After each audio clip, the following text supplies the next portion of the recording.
Welcome everyone to the East Hampton Media Studio, where today in our audience we have students from the East Hampton High School. Hi everybody. They have had a career education session with the staff, Tim, and now we're going to have them participate in actually running the show. So today I am going to share a story that's from a book called Spinning Tales, Weaving Hope, and it's stories about peace, justice, and the environment. And in this anthology of stories by different storytellers in Massachusetts and around the United States, there's a story that I adapted from an African story, and it's called, and also told in India, and it's called, I call it, The Four Wise People. Once, a long time ago, there were four wise people. They were so wise because every day, they would spend their time walking up the stairs and going into the huge library.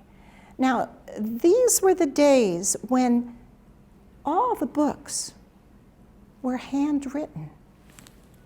And the people that went there would open up the books and read them and learn all the secrets that they could possibly consider about how to grow things, how to grow animals and make them healthy, and also about the stars. Well, these four wise people spent every day in the library.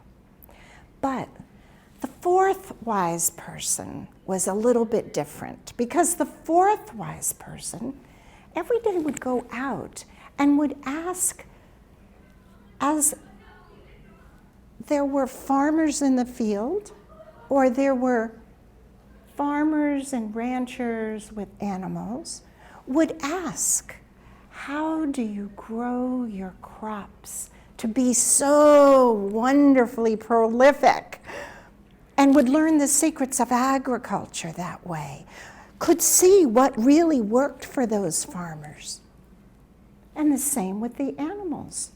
How do you make your animals maintain such perfect health? Well, at night, this fourth wise person would look up into the skies and would watch the stars move from time to time, and so would learn the secrets of the seasons, when to grow things, when the rainy seasons would come. So the fourth wise person was very wise also. Now, one day, one of the three wise people decided, we're too wise for this village. We should go on a journey and test our knowledge. So they all agreed. They all agreed to go on a journey and to see if there was some place where their knowledge could be tested. So they walked and walked and walked, and they even took their walking drum to make the journey less long. And they had some rhythms that they did. Can you do the rhythms? And their rhythms made the journey less long. And every time they came to a village, they'd say, give us a test. We're the four wise people. Well, no one really had a test. I guess they'd never been to Massachusetts. So they didn't have those tests like you have. But one village, the last that they went to, said, we will find a test for you, wise people. And when they came back, those people of that village directed the wise people to look behind a tree in a path. There, you'll find the test you're looking for. So when the wise people went down and looked behind this tree, there they saw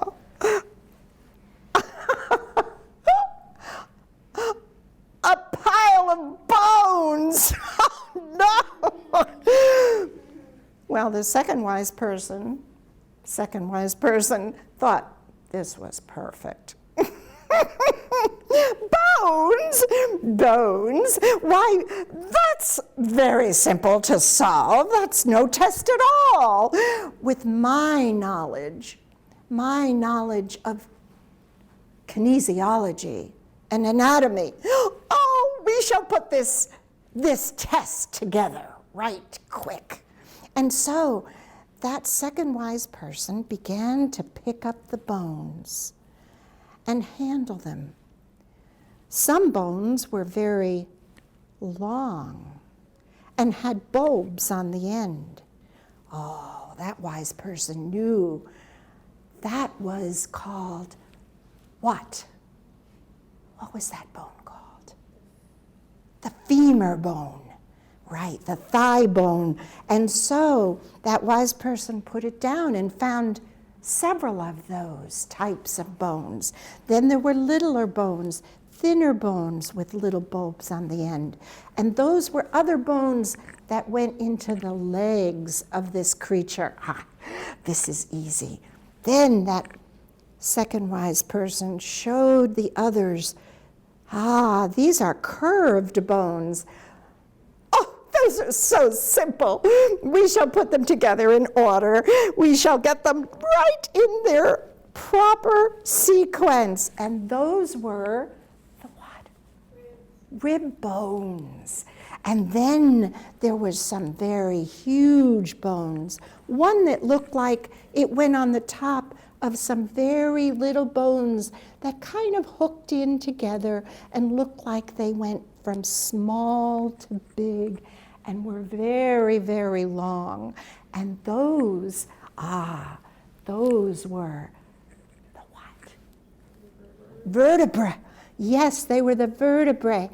And they hooked them all together so that they went from a larger one right down to a very small one, the spine. And then the big bones went on top and in the middle where the hip bones were. And before you knew it, the second wise person had helped the four wise people put together the beautiful skeleton of a tiger. Ha! There! Now we're finished, said the second wise person. I knew it. Oh, no, not at all, said the first wise person. We need to do more for this test because we need to flesh it out with skin and fur. And so the second wise person began to flesh it out with skin and fur, and then with kinesiological information began to flesh it out with organs that were inside, because there were many organs that needed to be in there. We are going to make this look just like the tiger it once was. And so they found the organs, they created these organs. What organs did it need? A stomach, yes, you're right. They needed a stomach. What other organs did it need? A liver, yes. What other organs did it need? A heart, yes. What else? Lungs. It needed to breathe. It's going to look just like the tiger it was. And by the time a day had passed, they had completed not only the outside of this skeleton, but the inside, where this skeleton would have had organs. Well, there. The second wise person was sure they had finished by then. And the first wise person thought that was the end also. But the third wise person wasn't so sure at all. The third wise person came over and said, well, you see, we haven't really finished this test because with my knowledge, we shall breathe the breath of life into this creature and become famous. We shall become so famous, we will go down in the annals of scientific history. We will be in the library. And so the three wise people that had almost put it together decided to breathe the breath of life into the creature. And they set to work. They began under the instructions of the third wise person, who was way beyond his times. They began to hook this creature up with electrodes and wires to big magnetic structures and to electronic things that they got energy from who knows where. And so the fourth wise person at this point said, excuse me, I don't think that's a very wise thing to breathe the breath of life here in this clearing into the tiger.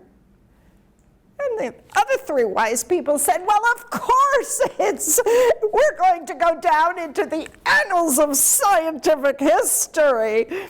Oh, the fourth wise person just said, well, if it's all the same to you, I'm just going to go and climb this tree.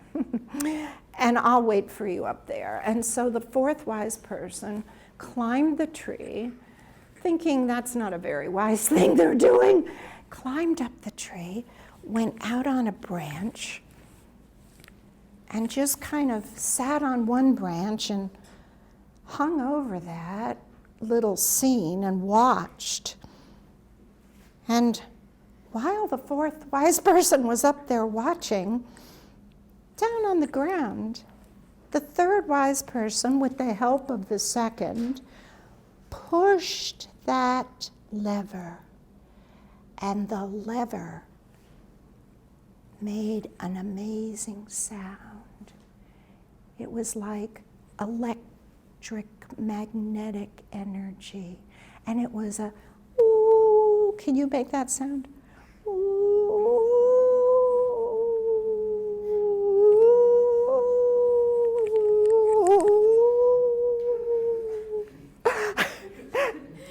And that creature there, all of a sudden, started to move its shoulders. And then very slowly, it started to circle. Those three wise people on the ground. They were congratulating themselves. We're going down in scientific history. And that tiger just kept moving until all of a sudden, there were no more wise people on the ground. There was only one wise person left. And she was up in a tree. She was looking down. She didn't dare come down from that tree. Not until that tiger had lumbered up the hill and disappeared down the other side. And then, and only then, did she dare come down from that tree, taking with her the most important wisdom of all. And that, my friends, is the wisdom of our common sense. And that is the story from the old, old days of Africa, and it's told in India, and now it's in Spinning Tales, Weaving Hope. And that is the story of the 4 wise people. Thank you very much.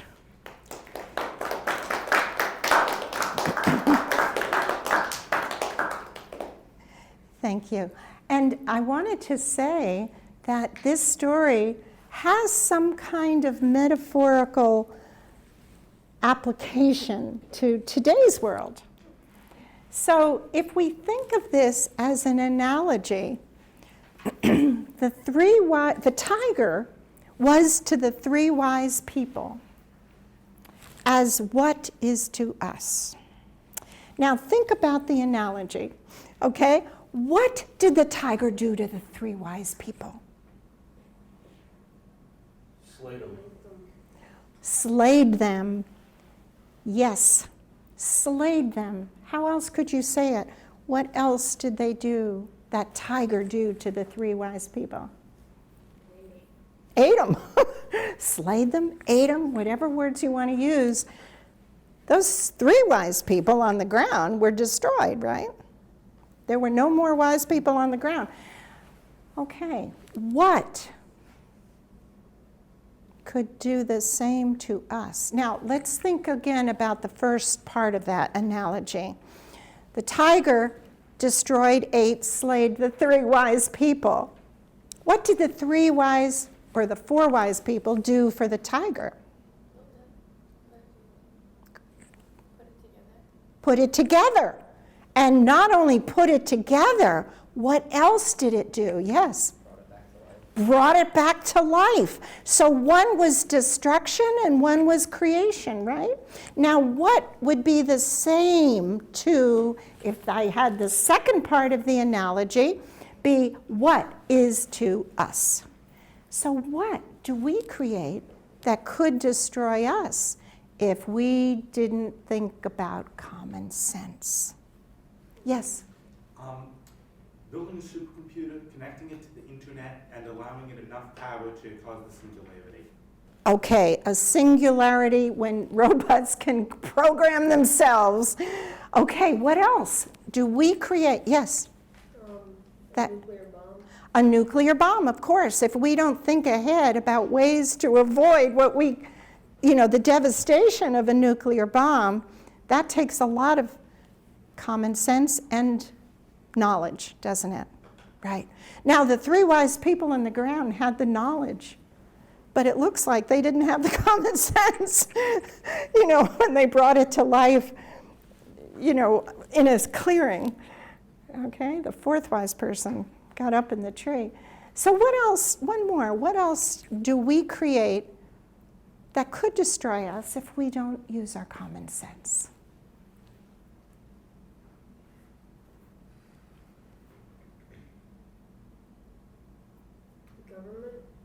Government, okay, you have to be careful, right? You have to vote for the people that you think are most in your interest, right? Okay, the government, we create government. It's not something that is just natural, right? What are some other things? Yes, like guns, or like poisons, right? We use poisons. We use poisons on plants sometimes so that crops can grow, right? We have to be very careful and think ahead. Or think how to make it so that it doesn't come back to us and destroy our water or something like that, right? We have to be very careful. So this story is an analogy for many different types of things. And it's still relevant, and people still tell it as a result. So thank you very much, and I give the high school students, thank you for helping to make the show possible today. Thank you for running the cameras, and goodbye.